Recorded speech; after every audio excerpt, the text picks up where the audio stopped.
Hello, everybody, and welcome to another episode of Beyond Talking Points.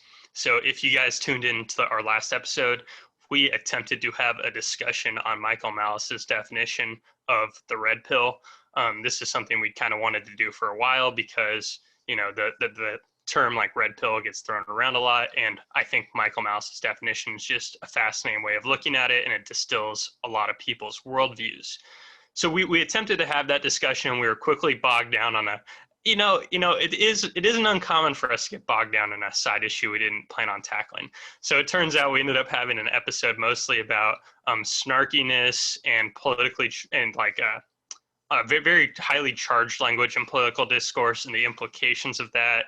And I pretty much we ended up at a point where I gave my well, that's a good way of putting this. I almost endorsed political violence. I got to that extreme, so I outed myself as a pretty wild radical there.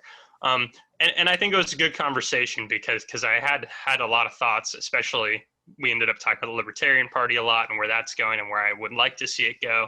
So we got a lot of stuff out there that had virtually nothing to do with the concept of the red pill. I mean, I think it is tangentially related to it because it all stemmed from Michael Malice's attitude and the tact he takes when he dismisses or debates people. But it wasn't actually related to the descriptive worldview that he's trying to describe. So we're going to revisit that and attempt to stay on topic this time and then just go into it a little bit and kind of our reactions to it and how accurate and descriptive we think it is and what the implications of it are and some related observations. So I guess I'm gonna read back the definition because I don't assume people would remember it.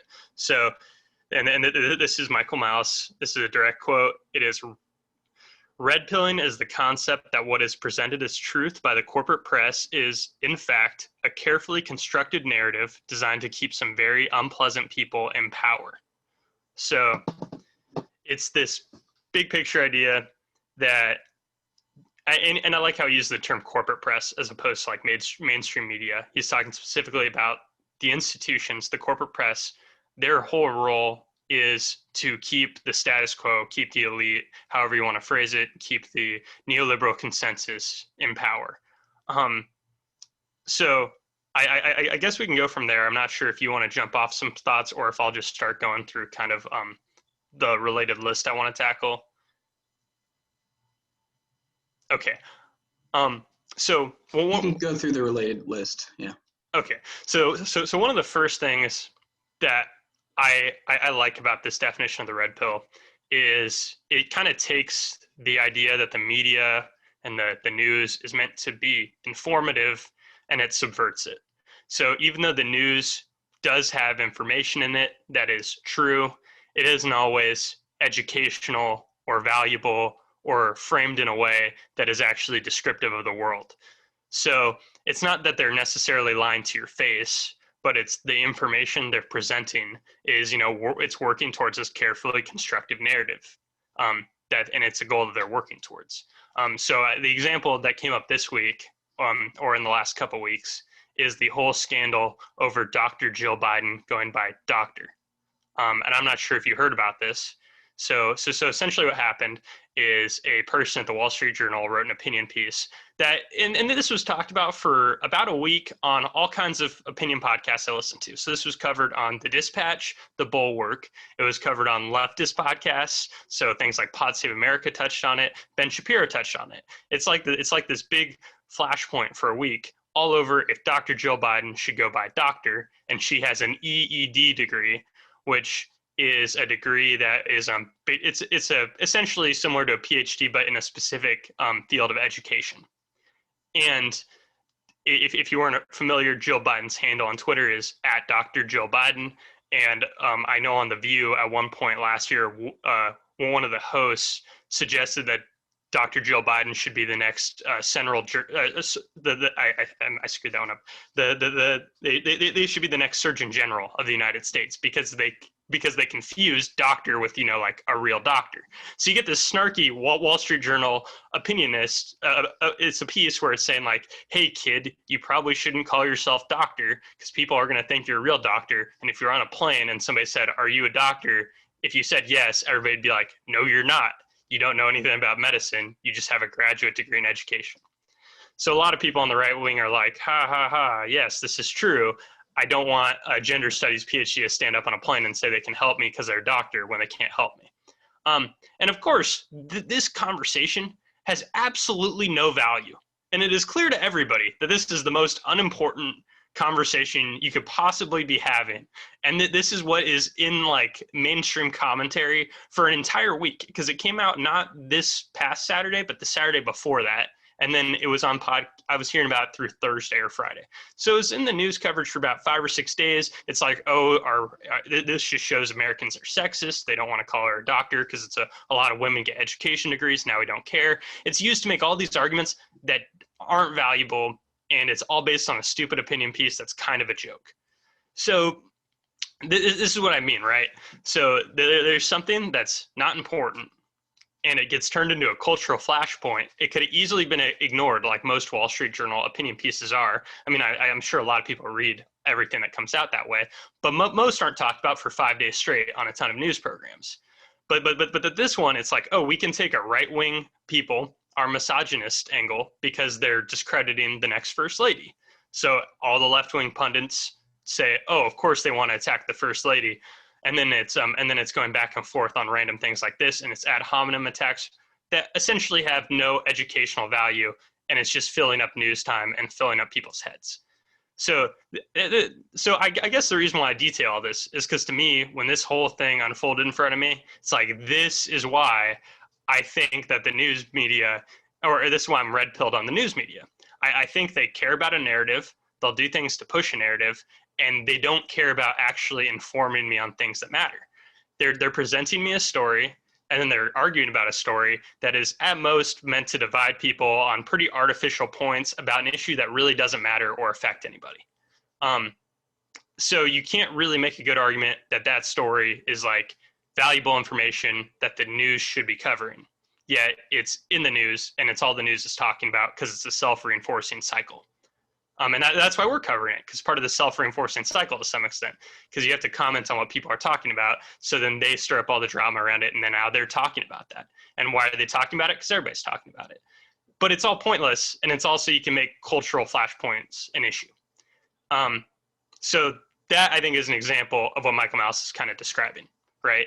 They have a narrative, they have an agenda, and they're pushing it by pushing a lot of stories that don't matter. And I lovingly refer to these as fake news. To much to your chagrin, and we can get into how I throw that term around sometimes. But this is kind of what I mean: stories that don't matter, and they hog the news cycle. So that's my long cold open, and you can jump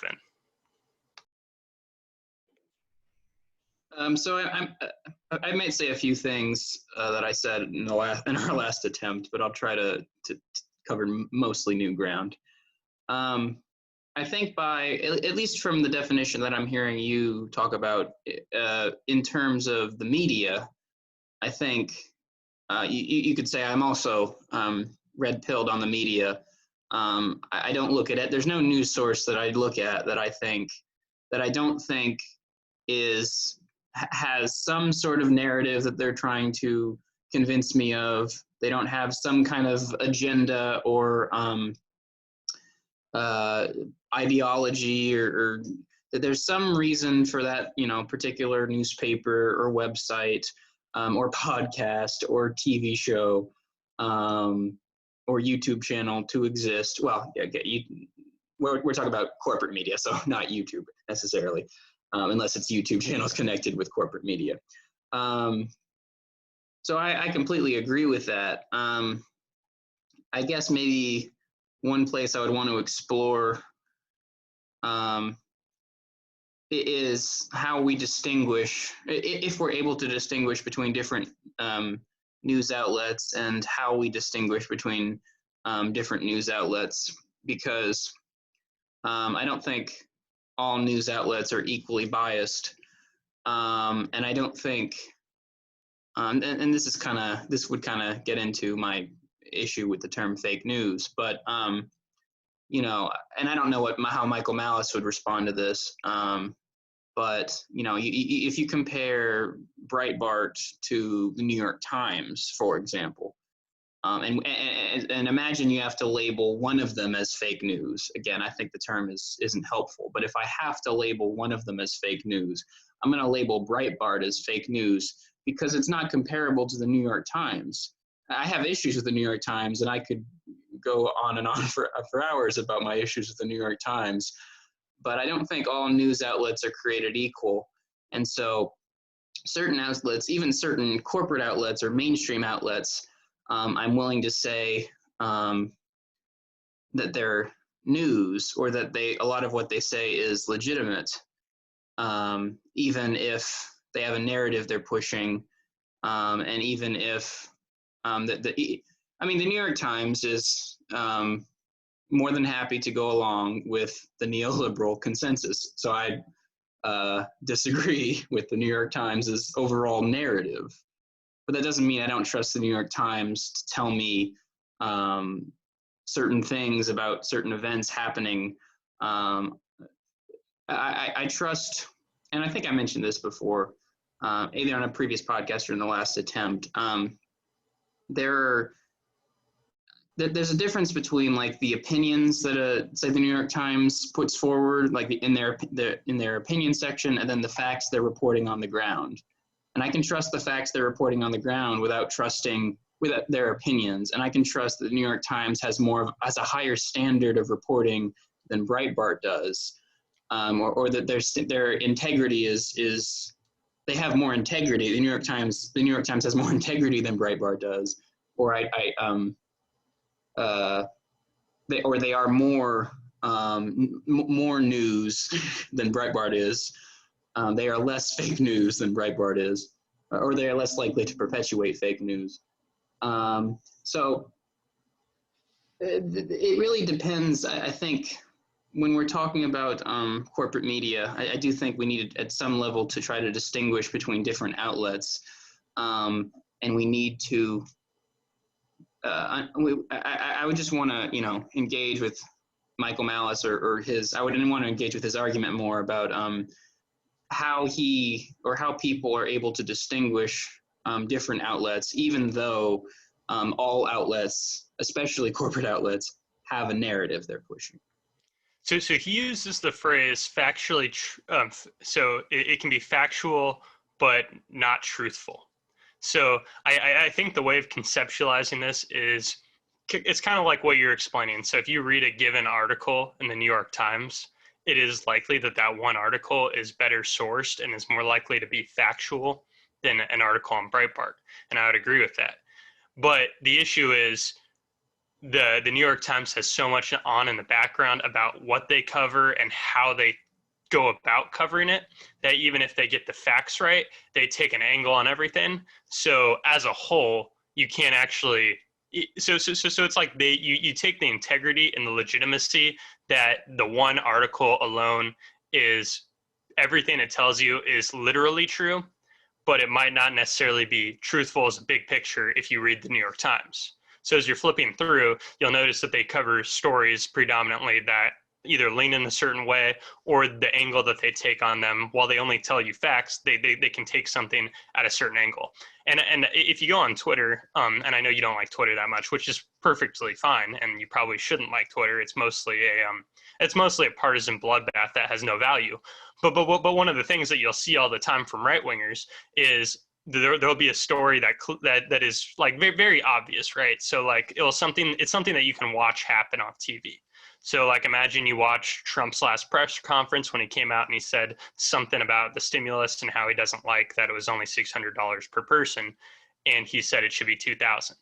Well, you can watch the video, and then when you see the New York Times or the Wall Street Journal recap a video that you watched, you'll notice that they don't present it the same way when they put it into words. So everything they'll say will be factually true. They'll tell you exactly what he said, but some people, Are you familiar with the meme that's like that something will happen and it will say Republicans pounce? Is that something you've seen? Okay, so a thing that you'll see a lot from right wingers on Twitter is something will happen where like a Democratic a person who's of the left will essentially say something in bad taste, or they'll say something that's like a flub, or they'll, you know, it's like a gaffe will happen. And the story in a lot of outlets won't be that somebody made a gaffe. It'll be all these Republicans are saying this about this person.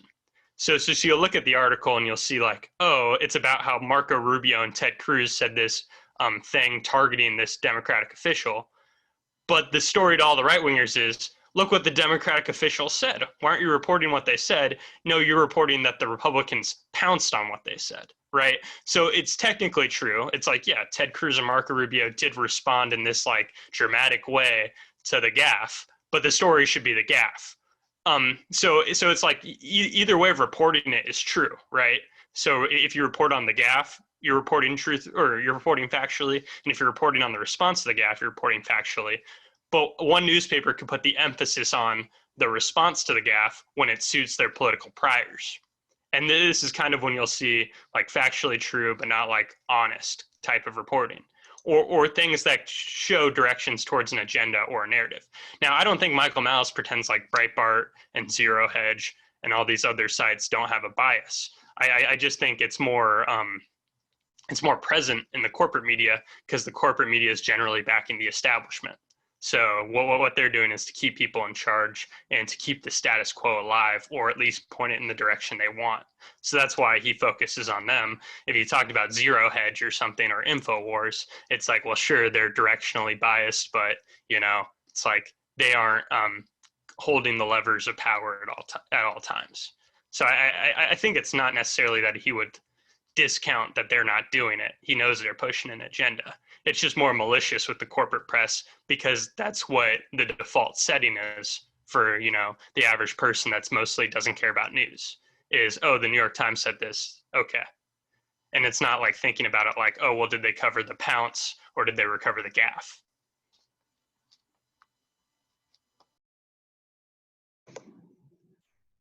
I guess I'm still a little confused as to if we're agreeing or if we're disagreeing. Because as I said, or as I already acknowledged, the corporate media definitely has a narrative, and I don't trust the corporate media at the level of their narrative. But I think it's more, I mean, I don't have to harp on the New York Times specifically, but it's more than just, oh, I read one truth or article about the New York Times, therefore I trust the New York Times. It's more than that. Because, I mean, maybe another example would be Fox News versus, let's say NBC News. Fox News, now, of course, with Trump losing election, perhaps Fox News will crash because Trump will create a Trump TV station. Who knows? Fox News might be on its last legs. But anyway, Fox News it is politically, at some level, it is an activist organization. NBC News is not an activist organization. Now, both of them are wings of the corporate press. Both of them are putting forward aspects of the neoliberal consensus, just variations on the neoliberal consensus. But one of them is far more influential on the ground, or one of them is far more influential in getting people to do things than the other one is. And because at some level, Fox News or hosts on Fox News, they talk in such a way to encourage people to go out and at some level shake up the system or spit in the eyes of the Democratic establishment or whatever. There's a difference between Lester Holt and Sean Hannity. There's a difference between Lester Holt and even Chris Wallace. Chris Wallace, the supposed just guy reporting the news on Fox News, would be a more comparable person to Lester Holt, since Sean Hannity is technically an opinion journalist. But NBC News is not really. If I watch Fox News and versus I watch NBC News, one is really has more of, or it has Fox News has an agenda which is far more politically, what's the word? It is far more politically potent than NBC nightly news. Because when if I watch Lester Holt, the 30-minute or less than 30-minute NBC nightly news, Lester Holt reading a teleprompter, sure, I'm getting the narrative, I'm getting the neoliberal consensus narrative, but it's less. I find it less worrisome because of the way that they're presenting it, and I find it less malicious for that very reason. Again, all I'm trying to say, I'm not trying to defend the corporate media, but I am trying to say I think there are distinctions to be made within the corporate media, and there are wings of the corporate media that I trust more or less than others, just like there are wings of the alternative media that I trust more or less. So I think I get where we're not on the same page, but I was agreeing with you before, and I was just kind of spelling out nuance. So we're mostly in agreement, and I don't actively disagree with what you're saying in terms of like the descriptive nature of like, obviously Fox News is more overtly biased and politically charged, and they're actively, overtly, into everybody's eyes watching it. They're an activist organization, or at least they were more so. They might be being less, who knows. But we'd agree like One America News and Newsmax, we'd agree those are activist networks. Now, I think this is why Michael Malice would say the other ones like Lester Holt are actually more malicious, because they're the ones who are the gatekeepers. So the issue he's saying is the corporate press sets themselves as the role of the gatekeepers of what is the allowable opinion. And then once they decide what they're the gatekeepers of and what is acceptable to do and what gets covered on the news and what is newsworthy, and like, oh, well, you can get the news straight from him and all he's doing is telling you the news straight, that's where it gets really insidious. Because then it's like, oh, obviously stimulus is a good thing. Like there are all these things baked into the cake of even like local news. Like, oh yeah, go out and vote. It's voting day.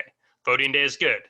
You know, you have people who casually say things that like imply all sorts of political stances that aren't seen as controversial because they're more innocuous and they aren't as overtly charged. And that's where it becomes so malevolent, is because these are the small things that tell you what is okay to do, and it tells you not to revolt, and it tells you like, this is what's allowed. This is what decency is in our political system, and you can't stray from it, because the people who are the respectable people on TV, not the Fox News people, but the respectable people in the corporate press, they're all professional in this way.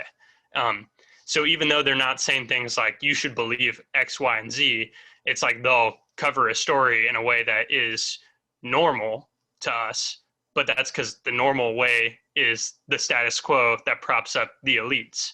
And that's why for like decades, you'll have candidates run on essentially the same foreign policy, because anything outside of that small, section would be like otherworldly.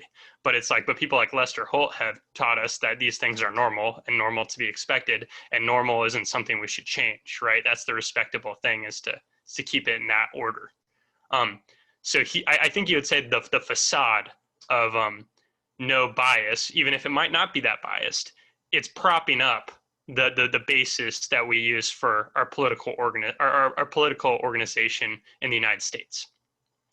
And that's what's malicious, because that keeps the establishment in charge indefinitely. No matter who ends up winning the races, most of the people are the same on like, the warfare welfare state. So he'd probably say like, yeah, but bias is bad if people think it's not biased. But that's a separate issue completely. The issue is the gatekeepers that are respectable, who everybody thinks is respectable. So now people aren't, everybody just has it built in them that it's wrong to act in certain ways. And us thinking that is what keeps unpleasant people in charge.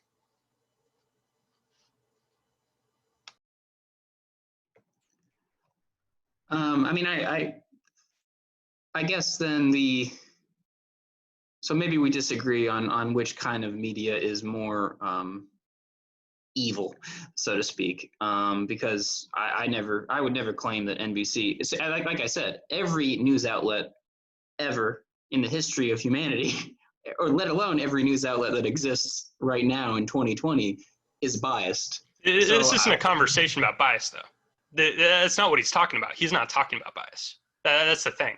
He's addressing the idea of gatekeepers. And then that if you have our system and the respected people are the gatekeepers and they're keeping up the status quo, then that's a problem.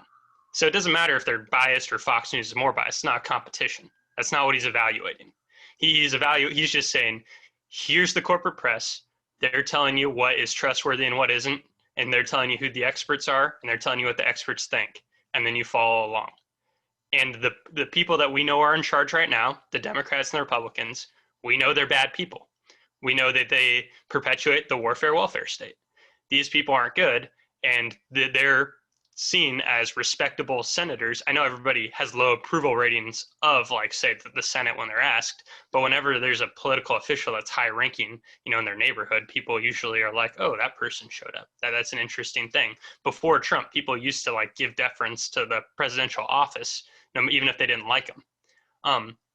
So it's one of those things where it's just like, it's not about if they're biased. That's a separate thing. That's not what he's tackling. He's just saying these are the gatekeepers that seem innocuous, are perpetuating the system, and they're the people who are helping hold up these people in power that are doing things that we know are evil.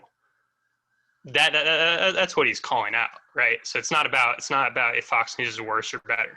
It's about the problem of those gatekeepers. So that's why I don't know if you are on like I don't know if Michael Malice would call you red pilled, because even if you know a lot of news is propaganda, I don't know if you're kind of putting the piece that he put in. He's slotting two pieces together that I don't know if you agree with, which is the generic world that we live in is predicated on certain formal ways of interacting, or the basis of the establishment is rooted in how we treat politics and what we care about in politics, and all that's based in what like people like Lester Holt say. And that makes them the real villains, because if they were willing to call out completely different things, then we'd have a completely different political order. But instead, we all defer to them as experts, and they defer to the experts, and they defer to the experts. But when we get up top, we realize, oh, wait, these are the people we hate for getting us in wars for the last 2 decades. That's not good. But when we watch Lester Holt, we just think of the people as experts talking. That's the issue. Well, but again, I guess I'm still, I mean, I'm not sure. I still don't know where we're disagreeing then, because I agree that the NBC and ABC and CBS and NBC and the New York Times and all these outlets have, as I said, they have this meta narrative that they're pushing, and they're trying to make sure that no other, it's like a natural selection, so to speak, except it's an artificial selection in the sense that all these different meta narratives are possible out there, and the corporate media and the government and all these different, and I guess Michael Malice would say academia, all these institutions are making sure that this meta narrative goes unchallenged. I don't disagree with that. So yeah. Okay, so I guess the reason I was pushing back is because you keep bringing up Fox News, and I understand that Fox News is biased. I just don't think that has anything to do with why NBC is such a threat. So we might completely agree, and it's just like I just don't see how I think Fox News is an unrelated conversation, right? Because I think they're two different kinds, and I don't think it's just not the same realm, I guess. Because the real issue is the straight shooters that say they're straight shooters, but in reality, it's like they're like very typical NPR thinkers that are telling you what to think on NPR. Those are the ones that he has the issue with, and I have the issue with as well. I mean, my issue with the corporate media, I mean, we did an episode on media where we watched a Rachel Maddow interviewed Jon Stewart, and Jon Stewart's done quite a few interviews about the corporate media, and Jon Stewart would say, corporate media is built on sensationalism, conflict, laziness. That really, I guess, would be my major critique, along with aspects of Malice's critique, or most of Malice's critique. But you can't have, if you have a 30-minute show or even an hour-long show, you can't have the necessary in-depth conversations that you need on the issues that affect all of us. And so there's a certain format you have to follow, because you have a commercial you have to get to. So, all right, person A, spout the Republican talking points. Person B, spout the Democratic talking points. All right, commercial. We'll come back again in 3 minutes and you'll do it again. I think I'm thinking about this out loud. I mean, I think I agree at one level, but I think I also do disagree at another level. I guess I'm trying to figure out exactly where the distinctions lie. Maybe it goes back almost to the previous conversation. I don't necessarily think. So I think to lean more into where we could find some more friction in the conversation is the intent that it's a carefully constructive narrative designed to keep some very unpleasant people in power. So I think Michael Malice would argue that a lot of the ways the news is given to us in the form of talking points is by design. And it's not just because, this is the design of how we fit into commercials and that's the reason why they don't do long form talk. I think a lot of it is this is the most effective. I guess I don't really like the phrase opiate of the masses because I think it's a little cliche, but it's like the most effective way to get the line across to people who only dedicate so much brain space to news. And if your goal is to inculcate the basic information you find important to your agenda, then it's much easier to do that through a host talking at the screen and interviewing one person than it is to try to do 3-hour lecture series. If there was intent on, people actually learning things, we would have a lot more stuff out there that is long form discussions. And we do have a lot of stuff like that. And a lot of stuff like that ends up being profitable just through other business models. And it could be profitable in a television model. But I guess I think I would wager, though, that it's done the way it is because it works for what they want to do. They want to get their talking points out there, and the goal is an education. And like TV revenues from ads are much more flexible than they were then. So it's not just that they're legacy and can't adapt, because they've tried a lot of new things over time. It seems like they do the recurring emphasis on one host telling you talking points and hoping you trust that host. And if you don't trust that host, you watch the other one with the host you do trust. And I think it's because it's effective for what they want. And to some extent, it's like I don't blame them, because back when I was a neocon, it's like I listened to Ben Shapiro. And I thought he generally had good takes. And then he told me his agenda and he told me his interpretation. And then I was like, I know his talking points. Good. That's good. To give that pundit the benefit of the doubt, he'd at least try to give you the leftist talking point and the counter argument. But it's like, if you're going to just tell people surface level information that's not that important and you want to inculcate them with it, then that's the way to do it. And I don't necessarily want to believe that's a happy coincidence, right? And I think this also ties into education, because if our education was all about educating people how to actually know things, then I think there are much better ways to do it, and I think they would do them. But I don't think that's the goal. So in what way, then, am I not red-pilled in this sense? Would you say, or what would be your guess as to why Michael Malice would say I'm not red-pilled? That might get us somewhere. I'm having trouble conceptualizing this conversation. So what I just explained is about intention, right? So I'm reemphasizing how it's a carefully constructed narrative, and how maybe the way they're delivering news is with that purpose of constructing the narrative. So even though things they're saying is true, they deliver it in this fashion because it's narrative. So I think the point that you might be getting at, which is kind of like the Jon Stewart line, is that they're doing it because of the profit motive. and that they aren't doing it because they're trying to hold certain people in power. They're doing it because that's just the way cable news is. That's how you get ratings. And to some extent, it's like, well, yeah, sure, that's how it gets ratings because that's how it distracts people. And the way you distract people and also don't inform them and also politically engage people is by talking about Dr. Joe Biden's title, doctor, because a bunch of people get all heated about sexism and then it's commentary, but it's not, doesn't really have any value and they sensationalize it, but it could get ratings. But it's also like you're dividing people because you want people to be divided on R&D lines all the time. So you can argue it's for profit, but I would argue, well, they have an agenda, they're actively pushing it, and it's because they're malicious. And it's because they know when they heighten a story, it's because they want this results. And when they do it in formats like having Rachel Maddow only bring on people who agree with her to then talk about how much they agree, or the people they bring on to argue with Rachel Maddow are only the most inflammatory right-wing people. It's never really reasonable right-wing people. It's like, yeah, it's not just because of the format. It's because you guys want it to be inflammatory, but it's not just because you're sensationalizing it for profit. It's because you're sensationalizing it for the agenda, because you guys want people to have this reaction because you're trying to keep people in power and keep people distracted, or you're trying to keep people on party lines, or you're trying to keep people, doing what you want them to do. So it's more malicious.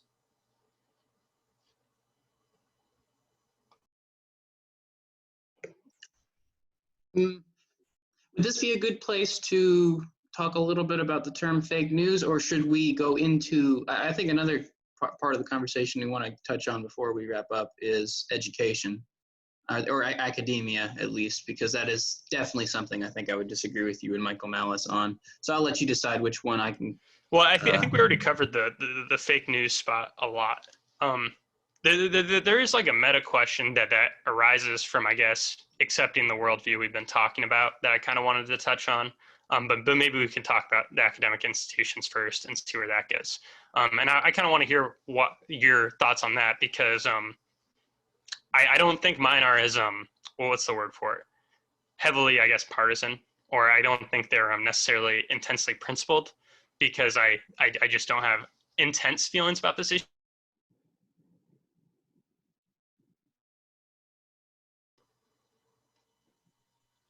Are you there?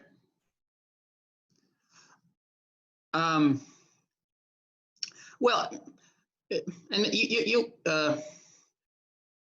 well, I guess what I hear a lot, and Michael Malice is not like a traditional neocon, but like you hear a lot of criticism of academia from neocons, and I often roll my eyes at those arguments because I just don't find them at all convincing.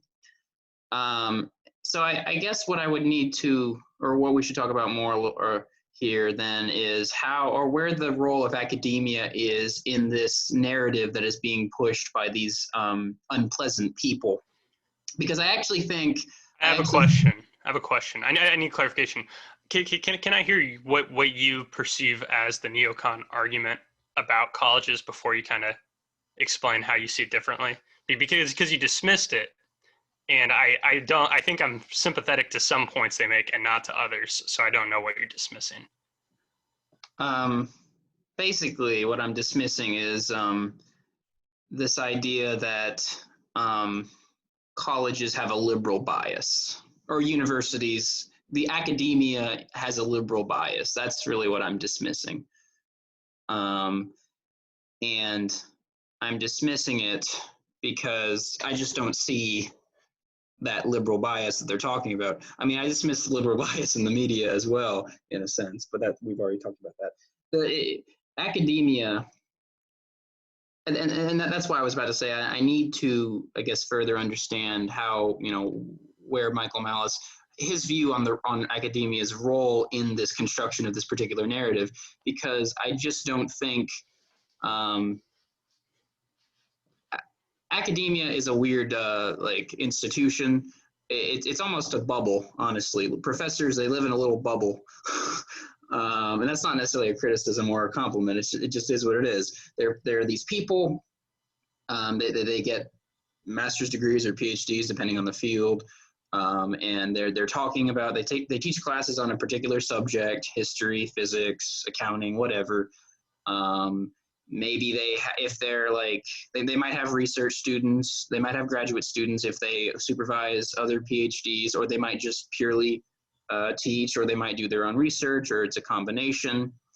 But I guess what I disagree on is the idea that the academia is maliciously putting forward a narrative that is harmful to society at large.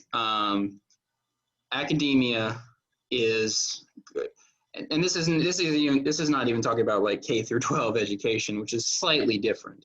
But if you go to most colleges, that all they're concerned with is this idea. I mean, okay, let me put it like this. The idea that you need to go to college, that's part of the overall narrative. Okay, so in this technological age, all right, you got to get a 4-year degree, a bachelor's degree. Maybe you need to get a master's degree. But the idea, okay, so you got to go to college, you got to take this, this, and this. That's part of the narrative.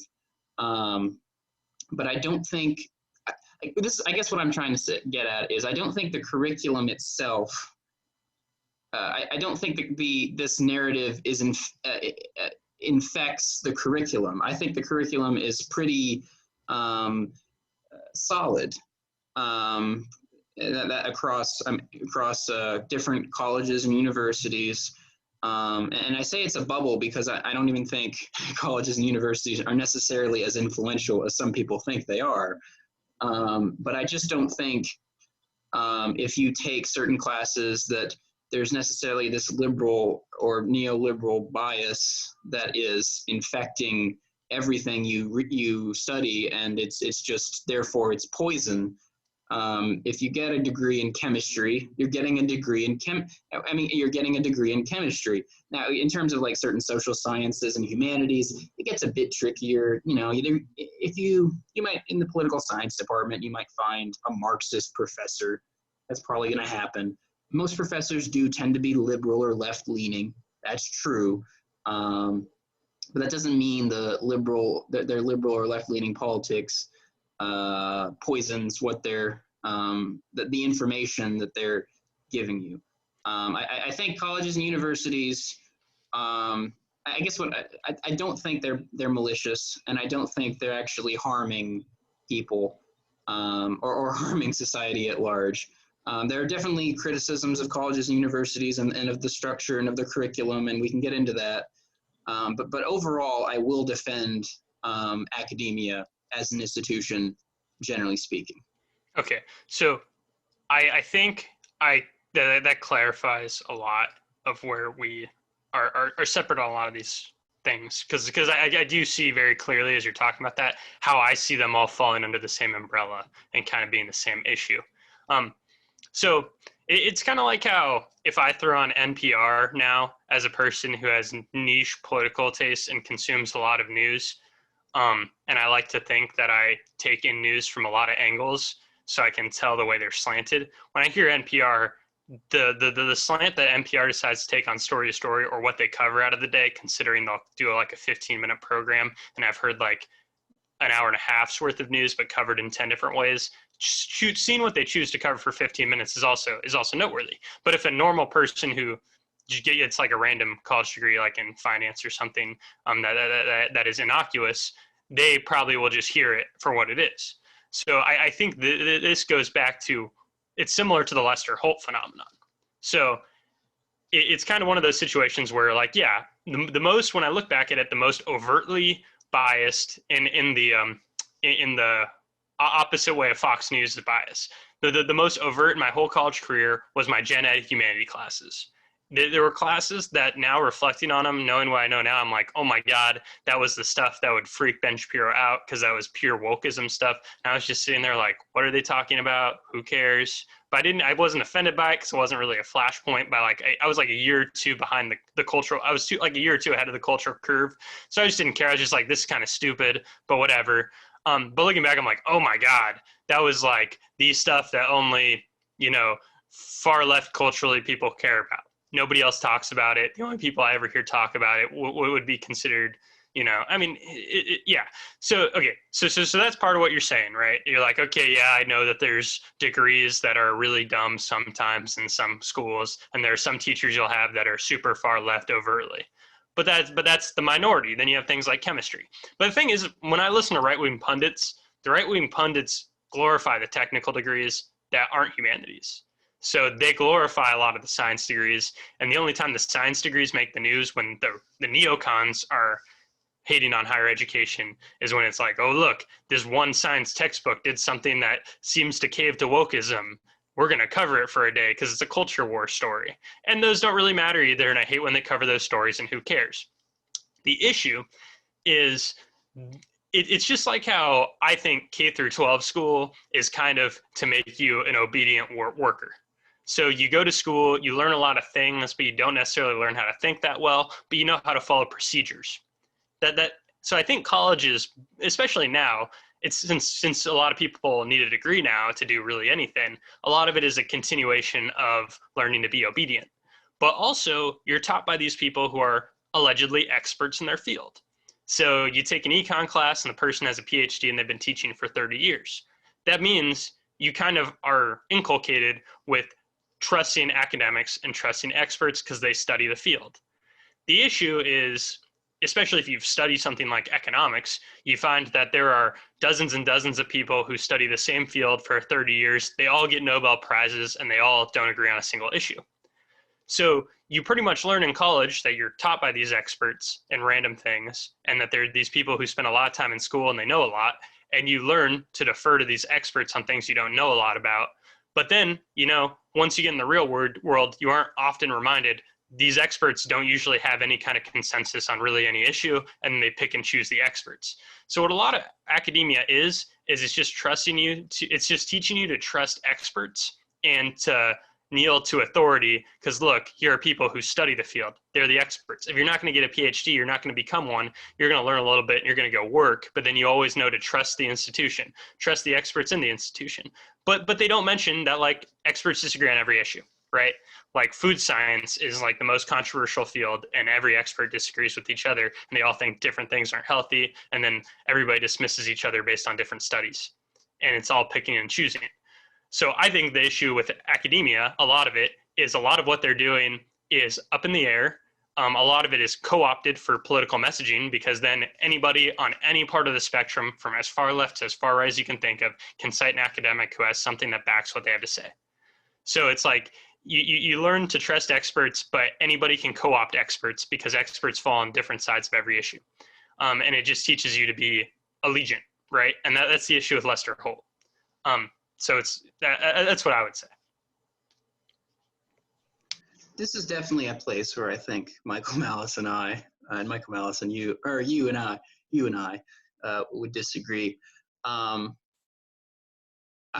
fail to understand, or maybe I'm not in a place in life where I'm able to understand or able to empathize with the people, or with the argument that is always slamming so-called experts. Because again, I think it depends who the person is and what they're talking about. If I go to the doctor's office, I trust that at least if I'm going to a reputable hospital or clinic or whatever, I trust that the people I'm talking to, the people I'm interacting with, the people I'm answering, or who are asking me questions, and whom I'm asking questions back, whether it's a nurse or a actual doctor or a nurse practitioner. That's an instance where I'm going to trust the experts, because I'm not a doctor. I can't diagnose myself the way a doctor can diagnose me, because I haven't gone through the necessary training in order to properly diagnose myself. I don't know enough about medicine to diagnose myself or diagnose other people. But then there are other instances where I would be slamming the experts. So, I think last episode when we were talking about morality, I mentioned how horrible of a human being Henry Kissinger is. And he's always interviewed on TV shows as this great expert on foreign policy. Terrible human being. I don't care if he's a so-called expert. If I believed in the death penalty, I would have him put up against a wall and shot. But that's an example of someone who's supposedly an expert that I would be criticizing, and be criticizing as vehemently as possible. So it really, again, it's similar to the conversation about the media, distinguishing between different outlets, even in the corporate media. I think we need to distinguish between people who are experts and who are put forth as experts. Now, one more quick thing, and then I'll let you jump in. In principle, yes, you should question everything and always try to find out things for yourself. And that's true, and I agree with that. And unfortunately, you have to, because we have limited time on this earth, you have to pick and choose what you learn and what you study and what you focus your attention on. Like, I haven't gotten to a point in my life where I focus my attention on medicine. So I have to listen to the experts when it comes to any symptoms I have. If I decide to go into medicine and I study a particular field, then I might be able to diagnose myself. If the symptoms are within the field that I've studied. But until then, I have to take my opinions with a grain of salt and trust that someone who studied medicine knows what they're talking about. And so everybody, at some level, you have to trust people who have studied things you don't know and know things that you don't, even while acknowledging that everyone's flawed, everyone's makes mistakes, and but you don't just trust people willy-nilly. People do need to earn that trust, but at some level, we do have to trust other people. So yeah.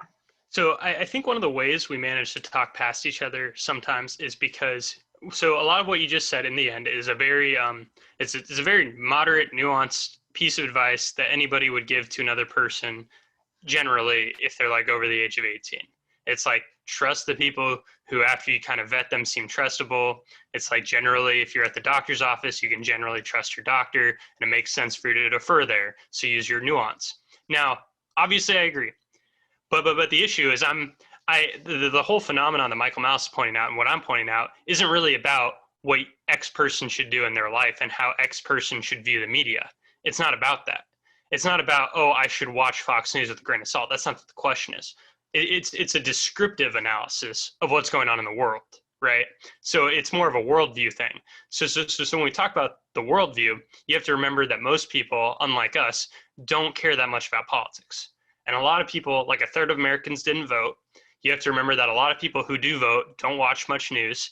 So if they went to college and they kind of listen to NPR sometimes and they don't watch a lot of news, and then they show an expert on TV that can point to their degrees in something, they'll generally they're more likely to defer to that expert than I am or you are, because they're like, well, it doesn't matter that much. I don't really care about politics. That person has a credential. I trust the institution. What he's saying might be right. And then you end up with people who write, and then all these people who are on TV write like 3 books, and then they're an expert that's written a bunch of books on the stuff. So of course, they know what they're talking about. So it's like all these people, the average not that concerned voter is more likely to not be as discriminatory or scrutinizing experts to the degree that would be optimal if they were somebody who was ever going to attempt to subvert our, heinous authoritarian rulers. But since most people don't have an incentive to do that because voting is such a marginal thing, and because people have busier things to do than worry about politics all day, it's just, you go to college, you learn to trust experts. If something's not in your field, you usually learn to defer to experts because normally you should, just like you said, normally you should. But then when people apply that to other things, like the media, then you'll read an article and it will say, we talked to this expert at this place and they told us this. And then you don't go, well, if I look up that dude's Twitter page, is he going to have a bunch of stuff that's highly partisan? And if you look up, or if I look him up, am I going to find out they used to be an Obama staffer? Like, what credentials are they citing when they talk about this? Or what else do I need to know about this person? So I guess what I'm saying is everything you said was pretty accurate on a case-by-case basis. Like, yeah, I would tell people to question experts when it makes sense. But when we're talking about the political world we live in, where most people are uninformed or low information voters, then it's like, and then they don't want to, because of confirmation bias, you don't want to scrutinize people you already agree with. And then you've went to college, you got your degree, and you just deferred to people with PhDs. And you know people with PhDs are smart because they taught you. So it's like, well, it's probably a smart dude, but that doesn't mean they're right. A lot of smart people are wrong. So I guess what I'm saying is all of this teaches you not to think. It teaches you to, when you don't care, be indifferent and follow orders. We have a populace that's pretty indifferent on a lot of things, and they get heated over the things that get turned into cultural flashpoints that usually don't matter. So that's where I see us kind of talking past each other as far as this analysis goes. So two things. One, when the media says, or even someone in the media says, we interviewed this expert and they said this, again, it goes back to my case-by-case basis thing. Sometimes you should do that. Sometimes you shouldn't.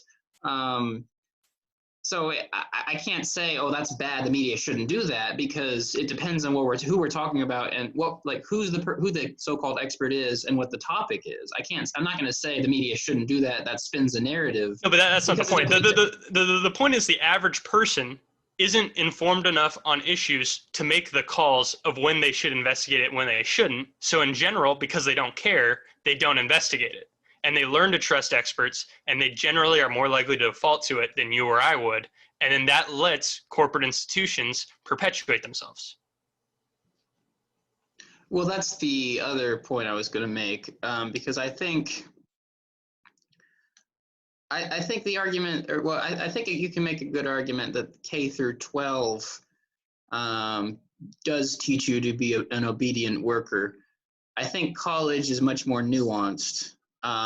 Given the range of material, the range of classes, the range of professors.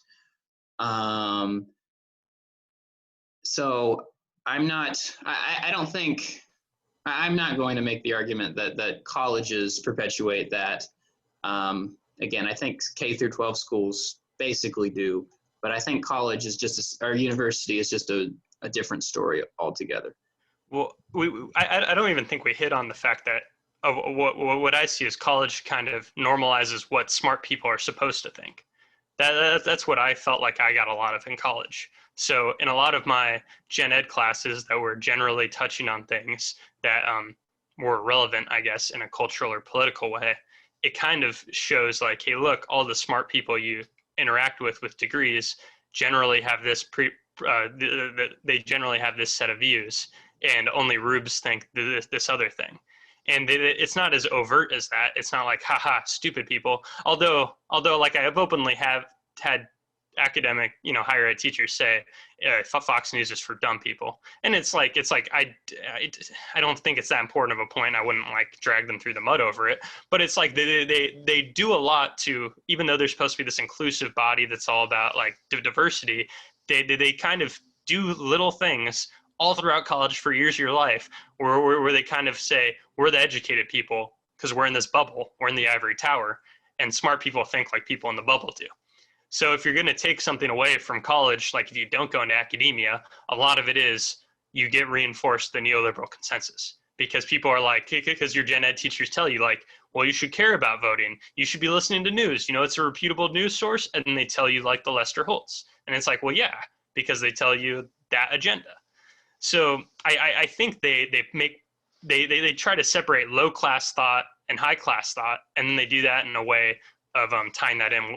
And I don't think it's necessarily intentional, professor by professor or anything, but that they reinforce that order of things. I didn't have a single college professor or was near any college professor that perpetuated anything remotely right wing.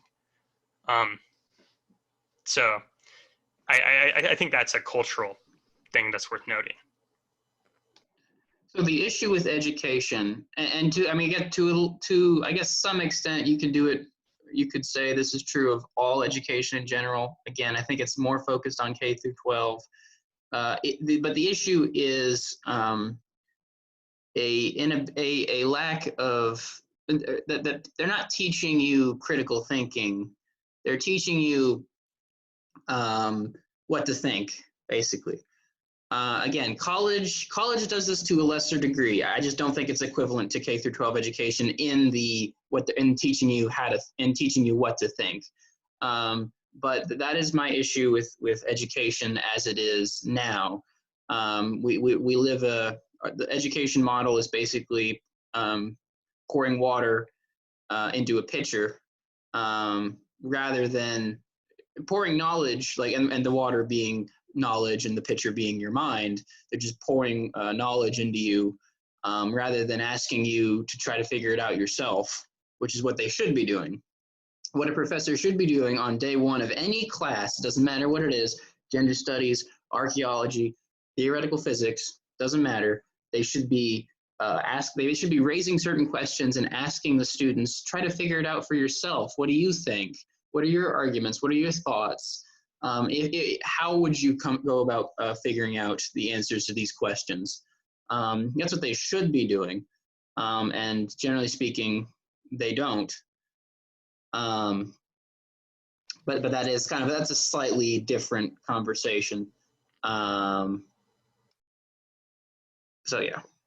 I think we might even disagree to some extent on that, because a long time ago we had a different episode on education, and we kind of talked about its meta role, I guess. And I'm not against colleges telling you, like, here's the knowledge on macroeconomics, and here's the knowledge on theoretical physics, and just pouring the water in the pitcher.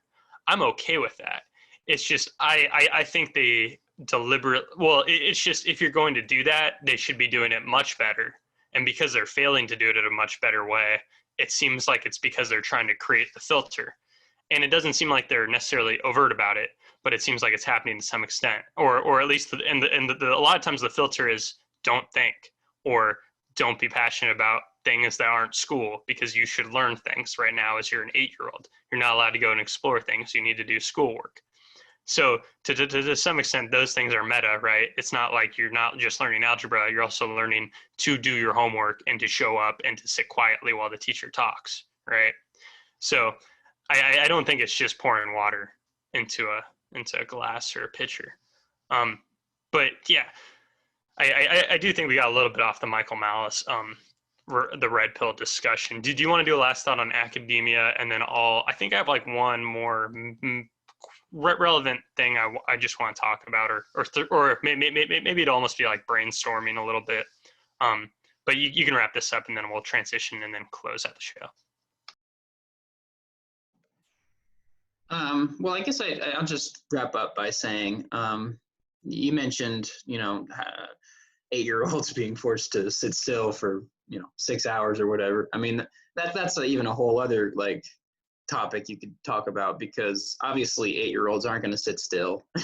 And so you gotta alter education in such a way that lets children be children and doesn't make children be adults. Basically doesn't make children act like they're sitting in a cubicle all day, because children are meant to be running around and exploring and playing.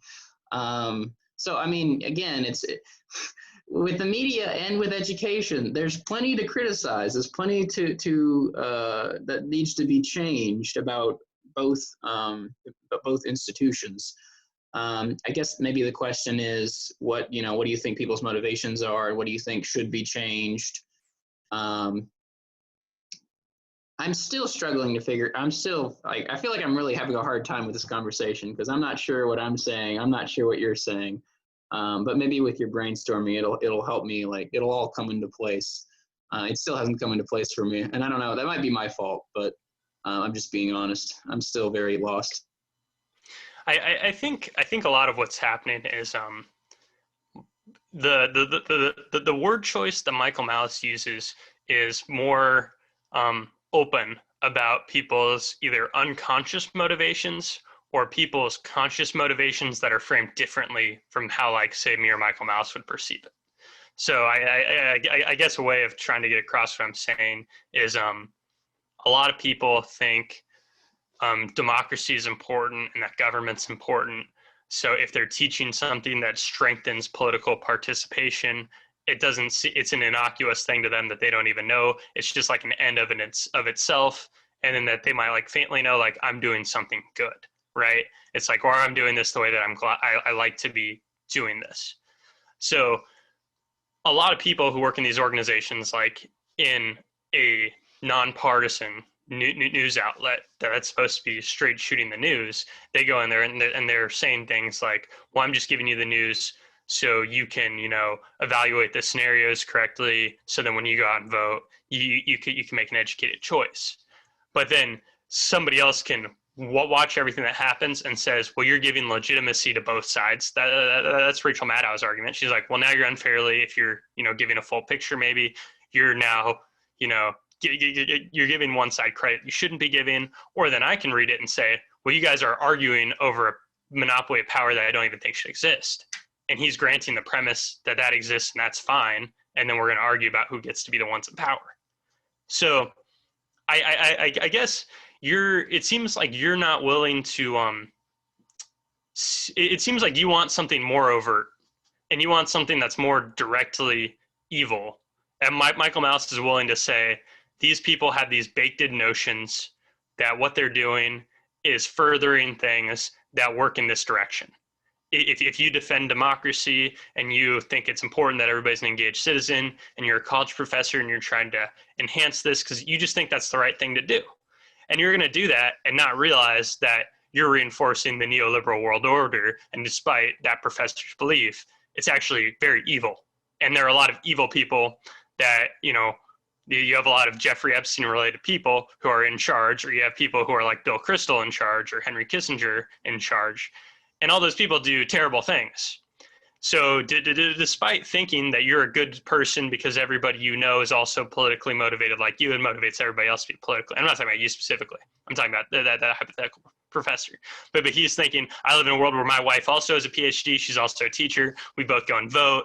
I wish all my students were Democrats. I just want all of them to vote, though. Even if there's a couple Republicans, it's okay. It's important to be informed, right? It's important to be engaged. It's important to believe in democracy. So I'm going to have this ethos. And the institution reinforces that ethos. He's part of the institution, and it perpetuates the system that has, as far as I've been alive, and as far as probably Michael Malice has been alive, and probably as far as the last 100 years, if not thousands of years, those systems that self-perpetuate tend to keep people in charge that are bad. So even if they're not overtly in their head being evil, he would say, this is a malicious institution, and these people think they're doing good, and they're really parasites. I think I am coming to kind of have a light bulb moment, and I'll say something, and then you can give your final little point, and then we'll see what happens from there, or then we'll wrap up the show. But I think so. I guess to try to conceptualize what we're talking about. Of course, Michael Malice he describes himself as an anarchist. I don't know if he specifies or if he's like an anarchist without adjectives, but I think there are aspects of the worldview of the educated classes, let's say, that I think are right. I might think they're right for different reasons than the educated classes think they're right. Or I might interpret them slightly differently, or take them a bit farther, or be a bit more moderate with them. But you mentioned how the colleges perpetuate the idea that government's important and democracy is important, and I was just sitting there thinking, but democracy is important, government is important. But then Michael Malice would say that's the example that's a part of the meta narrative that is keeping these evil people in power, and that's what I'm against. Well, so I'm sitting here saying there's aspects of that meta narrative he's talking about that I agree with. Mm-hmm. And I think should be perpetuated. Mm-hmm. And I guess to one more quick thing would just be what I was trying to say last time. I promise I'm not going down a rabbit hole. Just a very brief statement. What I was trying to say last time, and Michael Malice would probably agree with me, but I don't know.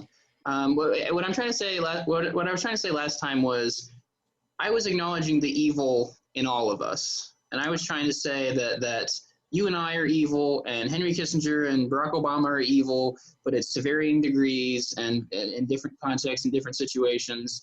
But I was trying to say, I'm not necessarily better than Henry Kissinger or Barack Obama. I've done less evil things because I never had their positions of power. I'm too young for that. But I was trying to acknowledge the evil among everybody, the evil everyone's responsible for, the evil that everyone's capable of. And so I was just trying to bring about I was trying to look at it I was trying to look at the whole picture and not just say there's some bad people in power, which there are, and try to say, remember, at some level, we're all bad people, and we really need to think, we really need to be careful when we're talking about questions of morality and ethics. Well, I think that ties into what I wanted to say after the first part there. And I probably whitewashed Michael Malice a lot there by how he described him. But I think I got the, I guess, unconscious part of it. But the reason why he describes it in such a way is because your flashbulb realization would open up to Michael Malice. After you say that, Michael Malice would be like, yeah, you're right. You are one of the evil people. Because you don't, he would then agree with me, and he'd be like, yeah, because Matt, your co-host, he actually wants to legislate things that control you. He wants to legislate things that take your stuff. He wants to legislate that decide what you do and don't do with your property. And he wants to legislate what the government's allowed to make as a rule before they impound you and take you away from your family and lock you in a cage. And I would agree with them, because I think your ideology is evil and you think mine's evil for different reasons. And I'm okay with using that language, and I'm okay with talking to you about it, because we're not going to punch each other in the head. But I do think, like, the innocuous NPR listener, when they say, yes, I'm doing this thing, and then it's like, yeah, and democracy is good. It's like, well, I know you come to that for whatever reason you do, that is generally beyond the status quo reason, maybe. But the status quo person probably never even questions if democracy is a good thing. It took me a while before I even questioned that, and I'm definitely not predisposed towards that. But that's so far inculcated. And it's like, I would say it, but Michael Malice would be very up in front about saying it, but democracy is evil, and it's about people controlling other people. The whole lever of power is evil.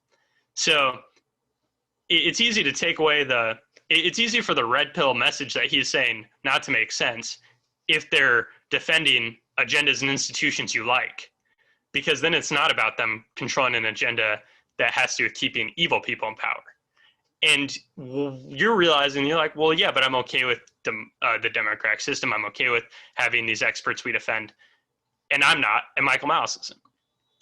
So that's where the difference lies. Because your reasoning is the same reasoning why those college professors would not think it's a bad thing that they're going in and telling people they should vote and be more informed. And I'd be like, oh, that's terrible. Why would you do that? You're telling them to perpetuate a system that's disgusting and has only led to crimes against humanity.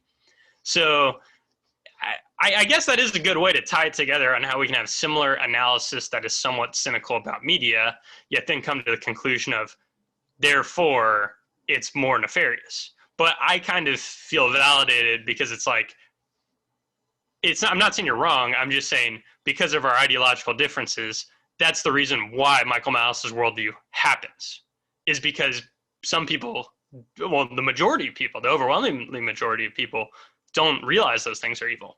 So anything they do that defends it isn't seen as an effort to hold up a broken, destructive system. Now, I know you generally try to reject a lot of neoliberal orthodoxy when you have the chance to. But in the end, you don't want the government. Well, you'd say hypothetically, in some universe where people act a certain way, there could be no government. But I don't think you would be excited if overnight the government disappeared, like I would be. Or you wouldn't be excited overnight. You'd be more hyped if, like, there was universal health care the next day, which would be more government in a weird way. So I guess what this rant is you're right. That's why Michael Malice would say you're either evil or blue-pilled. And I guess who Michael Malice is directing a lot of his commentary towards is libertarian people and right-wing people. Because a lot of right-wing people just say talking points like Ben Shapiro, and it's like, those liberals are so stupid. And then Michael Malice is like, no, they're not. They're defending their worldview. And their worldview is evil, so we need to recognize it as evil, and then not just say, oh, they're dumb. We need to say, no, they're advocating a system that you and I both agree is evil. But you don't agree it's evil, which is why you're not on that side of Michael Malice's thinking. So I think that's how we tie the bow on it. I'll let you get the last words, and then we'll sign off. But I think that's think that's an okay summation.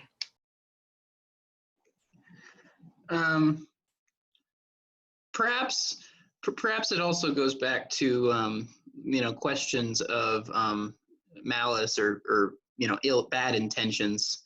I don't know, because I think about the government.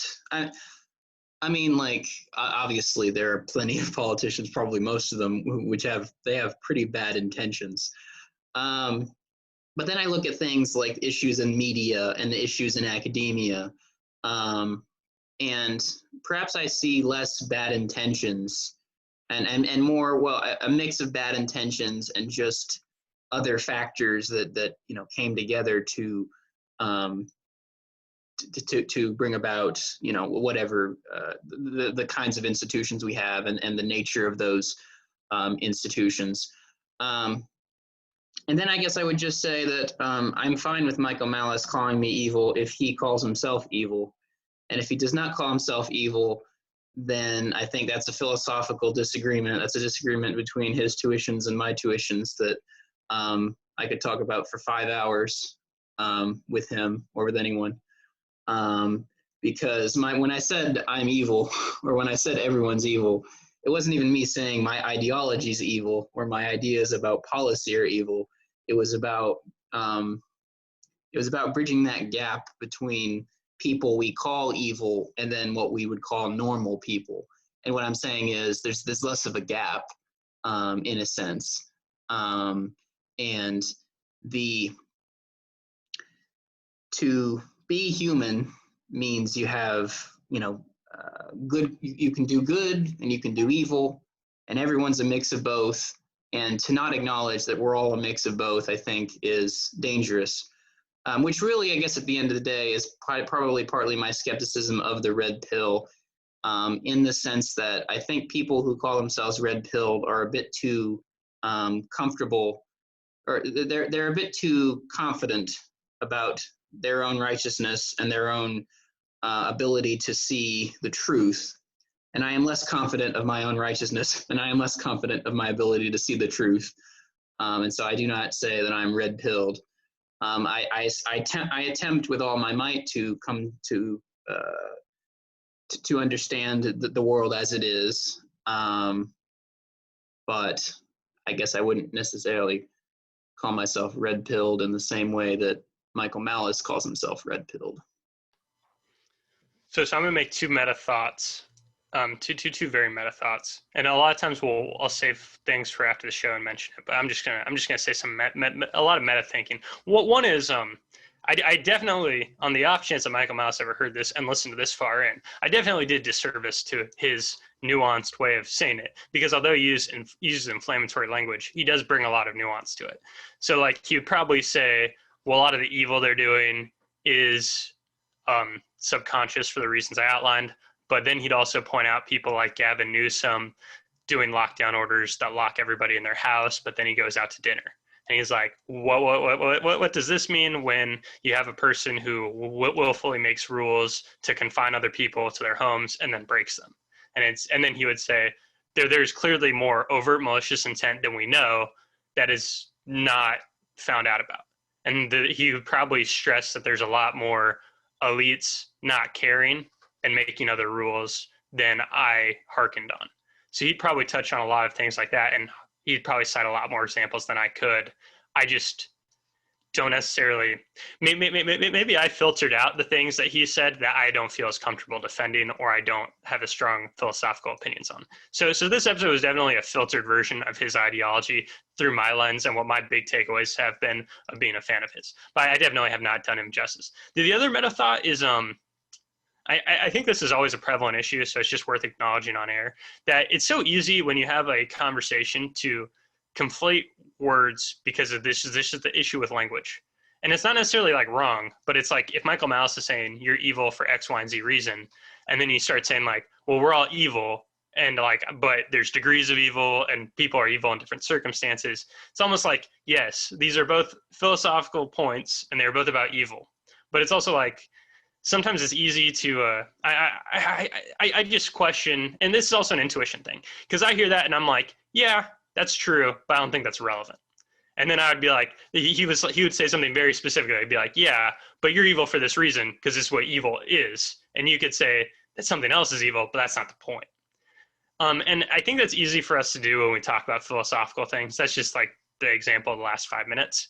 But we probably do that a lot. Like we're trying to talk about education and institutions, and it's like, well, here's this institution. What's this institution doing? What is the neoliberal order? Well, in this facet they fall, and it is hard to keep track of. So no wonder, like if you tune into InfoWars, Alex Jones sounds so nutty because in some ways it probably makes sense to him. But if you're talking about anything abstract, you can get like 3 degrees away in like 10 minutes, and that's why our episodes probably go off the rails so much. Those are a couple meta things I just want to point out that I was observing as you gave your final thoughts. Michael Malice, if you've gotten this far in this episode, which you obviously haven't, I urge you, come on this show and talk to us. I'm a broke college student. I can't give you money. Yeah, I don't think he should talk to us because he would he has much more important things to do this time. He would think we're below him. We're like we would have to be very familiar with the body of his work and have something new to say, right? So I don't know how enthusiastic he'd be to do that, but I think he was a good springboard to at least try to analyze institutions that are regarded as legitimate in our society. I think he's one of the main people talking about that right now. So I think that was a worthwhile discussion. I think we got somewhere, even if it wasn't agreement, it was understanding, right? And even if it wasn't even through his definition, it was like something that was still of value to us. So hopefully it was of value to the listeners because you just listened to us argue for about a little over an hour. And I hope you guys enjoyed this conversation like our other ones. If you didn't hear last week's where we tried talking about this, but then ended up talking about how I think it's okay if anything bad happens to Tom Wolfe, I reiterate, if something bad happened to Tom Wolfe, I'd be okay with it. That would end the tyranny in Pennsylvania. So, So I endorse anything that happens to him, although I will not be doing that because I will be lawfully staying at my home and will not be leaving my home. So I would not do anything against his orders. But if you enjoyed this episode, feel free to check out our backlog, check out that last episode we did, and check out any of the times we've argued about a plethora of issues. And we generally try to dive deeper into things as opposed to the media institutions we criticize today. So we like to think we're a little above, what's his name? Well, what's the Cuomo that's on CNN? I like to think we do better than Chris Cuomo. I like to think we do a little bit better than Don Lemon. And I think we try to at least have substance, even though we don't have PhD credentials and we haven't written 4 or 5 books on these issues. And feel free to subscribe, catch us on any podcatcher or on YouTube, or just by searching Beyond Talking Points, you should be able to find more from us. So on that note, signing off, Matt.